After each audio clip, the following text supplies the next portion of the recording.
अस्सलाम वालेकुम स्टूडेंट्स, हम बात करने जा रहे हैं जी ऑडिटरी स्टिमुलस की कि ऑडिटरी स्टिमुलस जो है वो क्या होता है, इसमें कंडेंसेशन और रेडिफिकेशन वाला प्रोसेस जो है वो क्या होता है और वो कौन सी ऐसी थ्री कैरेक्टरिस्टिक्स हैं ऑडिटरी स्टिमुलस की जिससे जो है वो साउंड जो है डिफ्रेंशिएट करती हैं। ठीक है, इन तीनों चीज़ों को हम डिस्कस करेंगे इस लेक्चर में। फर्स्ट ऑफ ऑल क्या होता है कि हम कोई भी साउंड जो है वो क्यों सुनते हैं।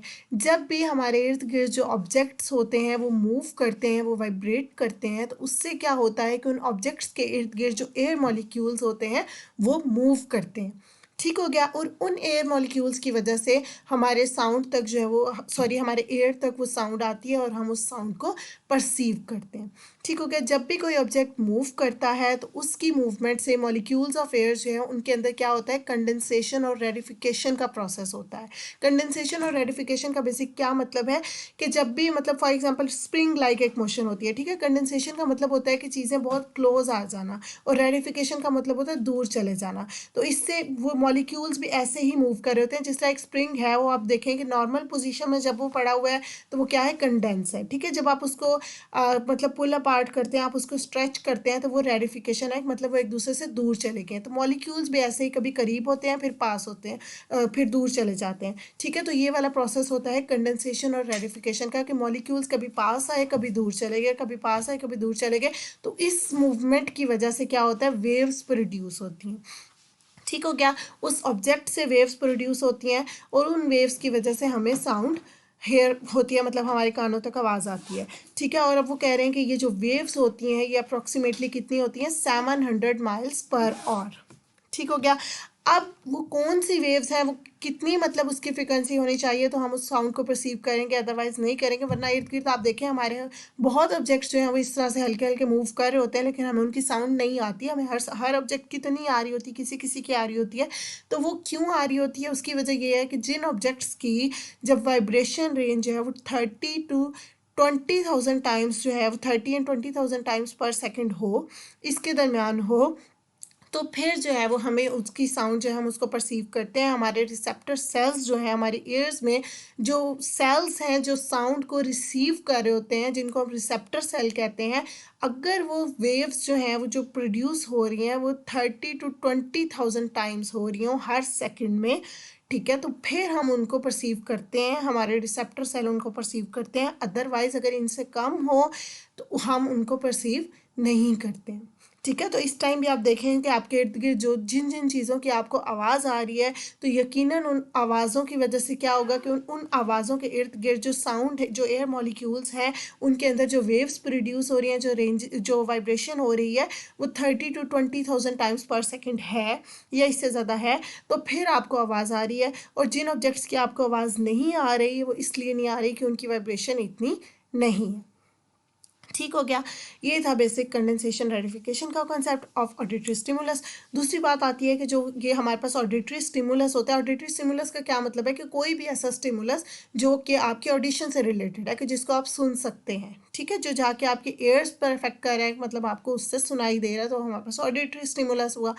ठीक है, अब ये जो ऑडिटरी स्टिमुलस है ये तीन इसकी करेक्टरिस्टिक्स होती हैं जिसकी वजह से हम हर साउंड के अंदर डिफ्रेंशिएट कर सकते हैं। हमें लोगों की आवाज़ें सुन के पता चल जाता है कि ये किस पर्सन की आवाज़ है, ये किस चीज़ की आवाज़ है। ठीक है, तो वो हमें इन तीन करेक्टरिस्टिक्स की बिहाफ पे पता चलता है। और वो कौन सी है, फर्स्ट ऑफ ऑल हमारे पास आती है पिच। ठीक है, पिच क्या होती है, ये बेसिक सी बिल्कुल है। पिच का जो रिलेशन होता है वो डायरेक्ट क्या है, हमारी फ्रिक्वेंसी के साथ होता है। ठीक है, अगर हाई पिच होगी तो हाई फ्रीक्वेंसी होगी, लो पिच होगी तो लो फ्रीक्वेंसी होगी। और मैन जो होते हैं उनके अंदर लो पिच होती है और लो फ्रीक्वेंसी होती है, इसलिए उनकी आवाज़ थोड़ी भारी सी होती है। ठीक है, और जो फीमेल्स होती हैं उनके अंदर हाई पिच होती है, हाई फ्रीक्वेंसी होती है, इसलिए उनकी जो आवाज़ होती है वो बारीक होती है। ठीक है, तो ये पिच हमारे पास होती है और इसको आप मेजर किस तरह करते हैं, फ्रीक्वेंसी से ही मेजर करते हैं। और फ्रीक्वेंसी जो है वो हर्ट्ज पे मेजर की जाती है, जिसका फॉर्मूला क्या है, नंबर ऑफ साइकिल्स पर सेकेंड। ठीक हो गया। ये हमारी होती है पिच, कि मतलब पिच के बिहाफ पर भी आप चीज़ों को डिफ्रेंशिएट कर सकते हैं। मतलब जैसे कि हमें पिच से पता चल गया ना कि ये मेल की वॉइस है, फीमेल की वॉइस है, किसकी वॉइस है। ठीक है, तो आपको पता चल गया पिच से। दूसरी बात आती है, दूसरी कैरेक्टरिस्टिक्स है लाउडनेस। ठीक है, लाउडनेस जो है वो इंटेंसिटी से रिलेट करती है। इसमें हमारे पास कंडेंसेशन और रेडिफिकेशन वाला काम है। ठीक है, रेयरफेक्शन सॉरी। तो इससे क्या है कि वो कह रहे हैं कि इससे भी अब ये मतलब ये क्या है कि जो इर्द गिर्द मॉलिक्यूल्स है उनकी भी तो मूवमेंट में डिफरेंस आ रहा है ना, कि किसी के मतलब कितने टाइम्स पर सेकंड मूव कर रहा है, किसका कितने टाइम्स, ठीक है। और जो मॉलिक्यूल्स हैं वो उनके दरमियान जो वो come together and pull apart वाला काम चल रहा है वो किस हिसाब से चल रहा है, किसी के ज़्यादा जल्दी हो रहे हैं, किसी के लेट हो रहे हैं, मतलब ये कितने ज़्यादा उनमें ये चेंजेस आ रहे हैं, इस सब के बिहाफ पे हमारी लाउडनेस डिपेंड करती है। ठीक हो गया। अगर ज़्यादा वो इंटेंस साउंड वेव्स प्रोड्यूस करेगा ऑब्जेक्ट, ठीक है, तो उससे क्या होगा, ज़्यादा लाउडर वंस उसकी जो साउंड होगी, मतलब हमें ज़्यादा वो ऊंचा सुनाई देगा। विगरस में मतलब है कि अगर स्ट्रॉन्ग वाइब्रेशंस आ रही हो, ठीक है, स्ट्रॉन्ग पावरफुल वाइब्रेशन आ रही है किसी ऑब्जेक्ट से, तो उसकी साउंड वेव्स जो है वो भी पावरफुल होंगी, इंटेंस होंगी, ठीक है, और हमें वो लाउड सुनाई देगी। तीसरी चीज़ आती है टिम्बर। टिम्बर का बेसिक मीनिंग क्या होता है, क्वालिटी, ठीक है, क्वालिटी ऑफ साउंड के मतलब अब आपको आराम से पता चल जाता है किसी भी चीज़ की नेचर से, ठीक है, नेचर ऑफ साउंड आ जाता है, क्वालिटी ऑफ साउंड आ जाता है। तो इसका क्या होता है कि मतलब आप आराम से देखें, आप किसी भी साउंड को डिफ्रेंशिएट कर सकते हैं। सपोज कोई साउंड आ रही है तो आपको पता चल जाएगा कि ये बर्ड की साउंड है या किसी और एनिमल की साउंड है, ठीक है। एक बर्ड की साउंड और एक विसल जो है, ट्रेन विसल, इस सब में आपको एक सही प्रॉपर जो है वो डिफरेंस पता चल जाता है। और वो किस बिहाफ पे पता चलता है, टिम्बर की बिहाफ पे, मतलब नेचर क्या है उस साउंड की, पर्टिकुलर उसकी क्वालिटी जो है।